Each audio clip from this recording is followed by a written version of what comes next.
جی، یہ زینت شیخ بہن ہے، انہوں نے ایک مسنون دعاؤں کی سیریز کی ایک پوسٹ سینڈ کی ہے، اور اس پوسٹ میں ایک دعا ہے، اور وہ دعا کیا ہے اس کو میں بتاتا ہوں کہ یہ دعا جو ہے حضرت عائشہ رضی اللہ تعالیٰ عنہ سے روایت کرتی ہیں کہ نبی اکرم صلی اللہ علیہ وسلم جب آسمان کے کنارے پر کوئی بادل کا ٹکڑا دیکھتے تو کام کاج چھوڑ دیتے، چاہے نماز ہی میں ہوتے، اور پھر یہ دعا کرتے، اللہم انی اعوذ بک من شرھا، اے اللہ میں اس کے شر سے تیری پناہ چاہتا ہوں۔ تو یہ کہہ رہے ہیں کہ یہ نماز میں کس طریقے سے دعا کرتے ہیں۔ دیکھیے کہ نماز میں کس طریقے سے دعا کرتے ہیں،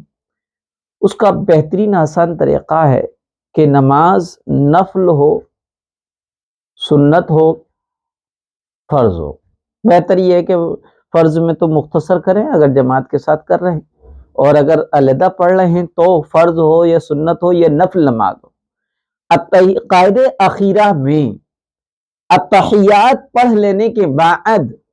جو کہ واجب ہے، پھر اس کے بعد درود شریف پڑھتے ہیں، اور درود شریف کے بعد دعائے ماثورہ پڑھتے ہیں۔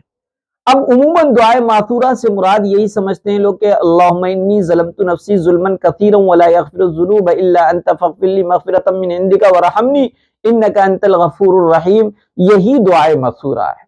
نہیں، یہ دعائے ماثورہ نہیں ہے، یہ دعائے ماثورہ میں سے ایک دعا ہے، ورنہ تو دعائے ماثورہ تو بہت ساری ہیں۔ دعائے ماثورہ اسے کہتے ہیں جو حدیث شریف سے ثابت ہو، پیارے آقا حضرت محمد صلی اللہ علیہ وسلم نے جن کو